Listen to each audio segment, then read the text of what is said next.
Hey, what up, it's your boy Kadrae. I'm hanging out with DJ Tight Pants. What's up? I got excited. I think your voice cracked a little bit too. We're keeping that. Also with Chase Groth, as well as your name is said, Solemn. Indeed, Yes, you'll be performing at Final Fest this year, I will. our second year running. I remember meeting you at Riverfest and you were hanging out with all the bands and everything, and now you are part of having your own project. Is that correct? Indeed, that is absolutely correct. And so, describe your musical sound. Man, it's kind of a folksy, emo kind of thing. I play with an acoustic guitar and a loop pedal, and I don't know, it's something a little different, while also elements of stuff you've heard before. So I heard emo and I heard folk, and I'm really curious, and I'm really excited to see. Sounds like a really good combination. It sounds like It's fun. It's really creative. It's fun. I try to have fun with it as well. You know, as far as the lyrics being real sad, but I try to have a good time with it as well. Mm-hmm.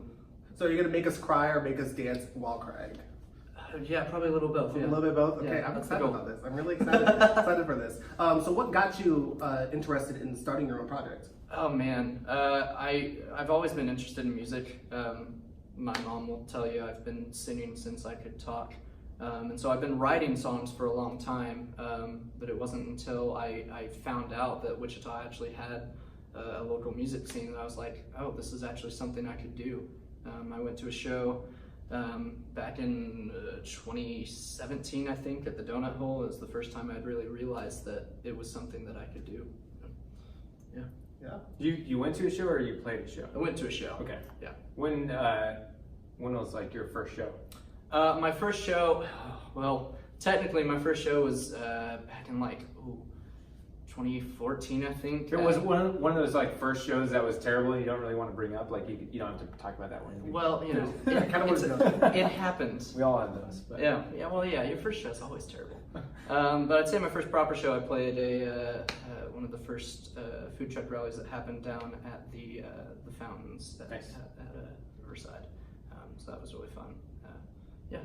Earlier you mentioned that you go to school like 2 hours away. Yes. So I go to school at a tiny little Bible college called Barclay College out in a little tiny town called Haviland, Kansas. And to put it in perspective, the campus is about half of the town.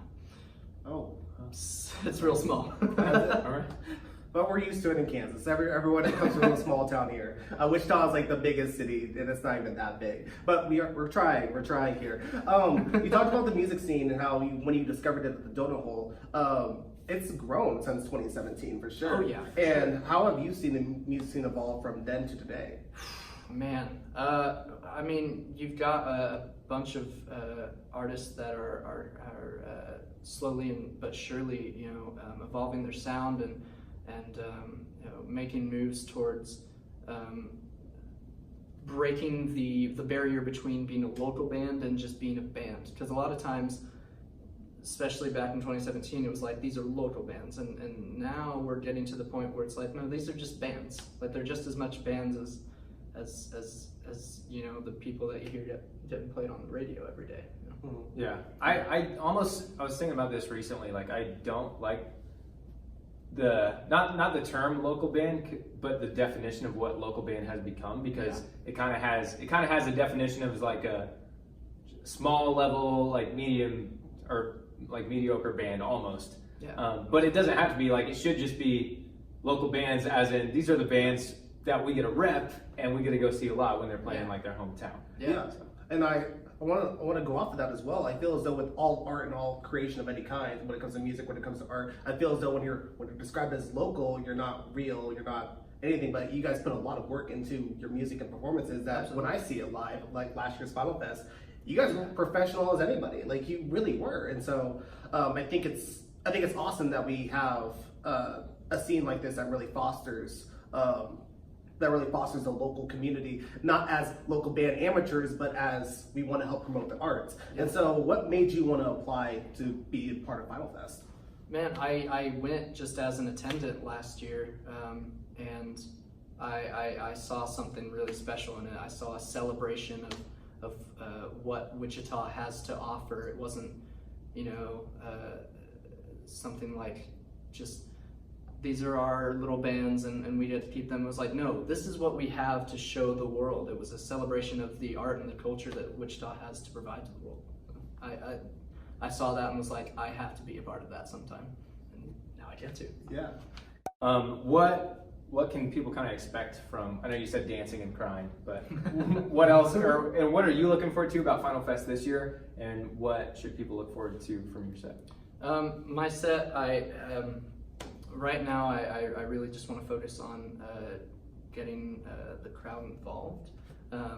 A lot of times when you go to shows, I feel like it feels like there's a separation between the person on stage and the people in the audience, and I want to kind of bridge that gap, and because I see music as being a great opportunity to create community and to bring people together, and especially in a world in a time where there's so much division. I feel like that's something we need more than ever. So yeah, that's my goal. That's my plan. Awesome. And when do you start? When's your set for Final Fest? What time do you start playing? I start playing at about 4 o'clock. It's 4 o'clock, and I assume like almost in 45 minutes, maybe. Yeah, around 45 minutes to an hour. Around Awesome. So the very beginning, Final Fest starts at 3, but you'll be playing at 4. So if you guys are in the area, definitely come check out Set Solemn. He will be a great act. I'm excited for the emo folk, and I think it's gonna be a lot of fun. Yeah. So Final Fest, April 26th, next Friday. What it is 3 to 11, music, art, as well as a ton of food trucks. There's food for everybody. So if you don't have dinner plans, come on out. There's dinner. There's food there. There's gonna be live entertainment. It's gonna be a lot of fun, and also it's free. Like that's Not the food trucks. not the food truck, but the event. The event is free. Yeah, the event is free. So yeah, it's gonna be a lot of fun. I'm excited.